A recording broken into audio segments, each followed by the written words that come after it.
महाभारत युद्ध का 16वां दिन समाप्त हो गया था। युद्ध के पश्चात आचार्य द्रोण के पुत्र अश्वत्थामा कौरवों के सेनापति कर्ण से मिलने उनके शिविर में गए। कर्ण के द्वारपाल ने कर्ण से कहा, आचार्य द्रोण पुत्र अश्वत्थामा आपसे भेंट करने आए हैं। कर्ण चिंतित मुद्रा में द्वारपाल से बोले, उन्हें आदर के साथ अंदर ले आओ। कर्ण पूरे दिन के भयंकर संग्राम के उपरांत कुछ देर विश्राम करना चाहते थे। ऐसे में अश्वत्थामा के आगमन से वह थोड़ा विचलित हो उठे। कर्ण किसी से किसी भी प्रकार के वार्तालाप के इच्छुक नहीं थे।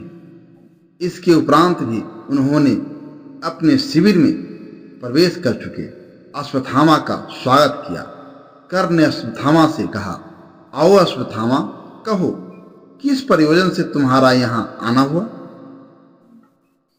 अश्वत्थामा कर्ण के समीप बैठते हुए बोले, प्रणिपात सेनापति, आप सेना के सेनापति हैं, इसलिए मेरे मस्तिष्क में अचानक उठी शंकाओं के समाधान के लिए मैं आपके शिविर में चला आया। कर्ण ने अश्वत्थामा का प्रणिपात स्वीकार करते हुए कहा, कैसे शंका मित्र, निसंकोच होकर पूछो। अश्वत्थामा बोले, सेनापति, आज आपका युद्ध सराहनीय है था। आपके पराक्रम से पांडव सेना में हाहाकार मच गया था। आज आपने बड़े से बड़े योद्धाओं को हराकर उन्हें परलोक पहुंचा दिया। परंतु हे मित्र, यदि आप चाहते तो आज ही यह युद्ध निर्णायक हो सकता था और कौरवों के पक्ष में चला जाता, परंतु ऐसा हुआ नहीं।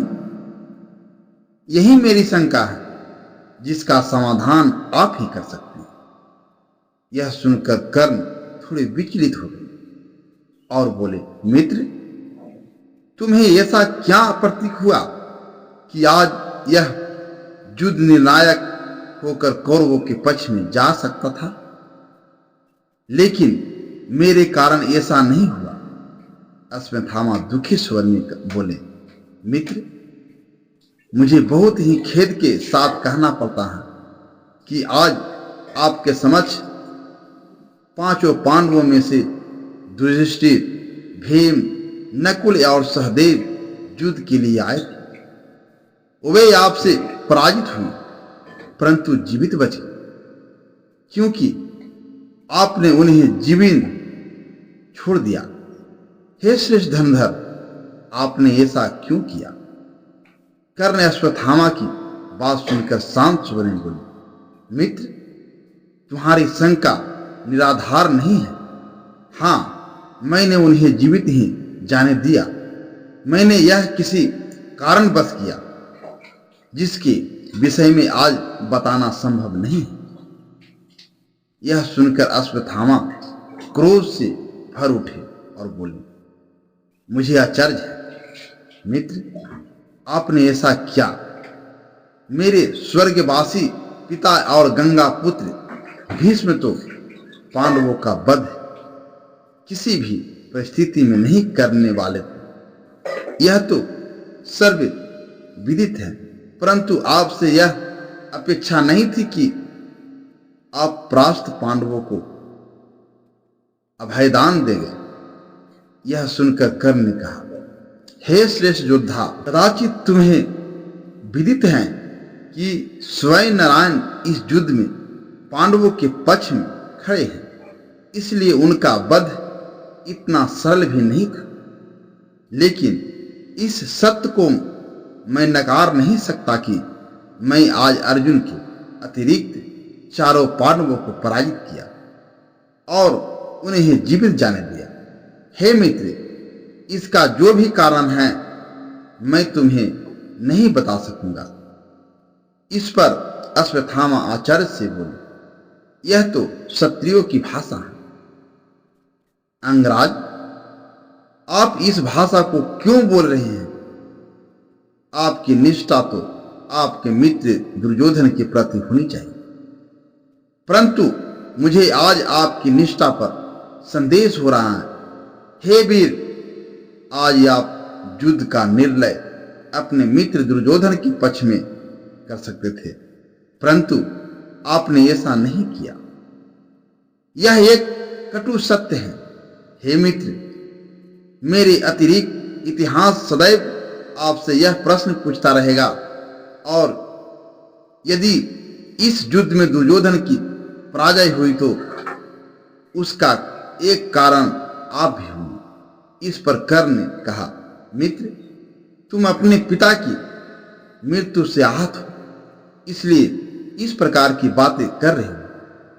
परंतु मित्र, चिंता न करो, कल मैं फिर युद्ध करूंगा और कल का दिन निर्णायक होगा। यह सुनकर अश्वत्थामा क्रोध में बोले, मेरे पिता की मृत्यु के विषय में बात मत कीजिए। अंगराज, आप अपने 9 में से 8 पुत्र का स्मरण कीजिए, जो इस युद्ध और पांडवों के कारण परलोक जा चुके हैं। आज आपने उन कायर पांडवों को जीवित छोड़ते समय अपने मृत पुत्रों का स्मरण भी नहीं किया। आप अपने पुत्रों के हत्यारों को जीवित छोड़ सकते हैं, परंतु यह ब्राह्मण पुत्र अश्वत्थामा अपने स्वर्गीय पिता द्रोण के हत्यारों को कभी क्षमा नहीं करेगा और पहला अवसर मिलते ही उन्हें मृत्यु लोक पहुंचा देगा। हे अंगराज, आपने सही कहा कि कल का युद्ध निर्णायक होगा, क्योंकि मैंने आते समय यमदूतों को आपके शिविर में प्रवेश करते देखा है। अब मैं चलता हूं। महाभारत युद्ध का 17वां दिन प्रारंभ हुआ। अर्जुन और कर्ण एक दूसरे के समक्ष आए। भीषण युद्ध हुआ, जिसमें अर्जुन के हाथ कर्ण वीर गति को प्राप्त हुआ। कर्ण तो वीर गति को प्राप्त हो गई, किंतु अपने पीछे एक बहुत बड़ा सवाल छोड़ गए। जब कर्ण की निष्ठा दुर्योधन के लिए थी, तो उन्होंने कुंती को अर्जुन के अतिरिक्त उसके 4 पुत्रों को जीवन दान देने का वचन क्यों दिया?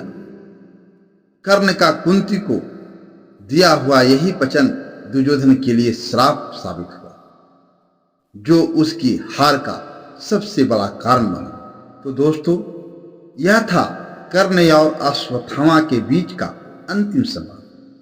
इस संवाद पर आप अपनी कोई राय देना चाहते हैं तो कमेंट के माध्यम से दे सकते हैं। दोस्तों, वीडियो पसंद आई हो तो इस वीडियो को लाइक, शेयर और चैनल को सब्सक्राइब जरूर करें। धन्यवाद।